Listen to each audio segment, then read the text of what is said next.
ప్రధాని నరేంద్ర మోదీ రైతు వ్యతిరేకి అని భారత్ అమెరికా వాణిజ్య ఒప్పందం ద్వారా దేశాన్ని అమ్మేస్తున్నారని కాంగ్రెస్ అగ్రనేత రాహుల్ గాంధీ చేసిన ఆరోపణలను కేంద్ర మంత్రులు తిప్పికొట్టారు.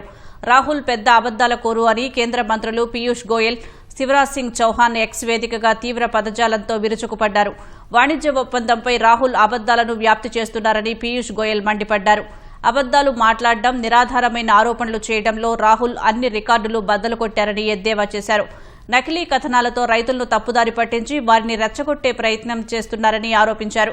బలమైన, సంపన్నమైన భారత్ భవిష్యత్తు కోసం రాహుల్ పనిచేస్తారని ఆశించలేమని చెప్పారు. రైతుల ప్రయోజనాలను పూర్తిగా రక్షిస్తామని పునరుద్ఘాటించారు. ప్రధాని మోదీ ఎల్లప్పుడూ రైతుల పట్ల సానుభూతితో ఉన్నారని, వారి శ్రేయస్సు కోసం పనిచేస్తారని గోయల్ చెప్పారు. రాహుల్కు రైతుల సంక్షేమంతో సంబంధం లేదని, ఆయన ఎప్పుడూ దేశ వ్యతిరేక మాటలే మాట్లాడుతూ ఉంటారని శివరాజ్ సింగ్ చౌహాన్ ఆక్షేపించారు.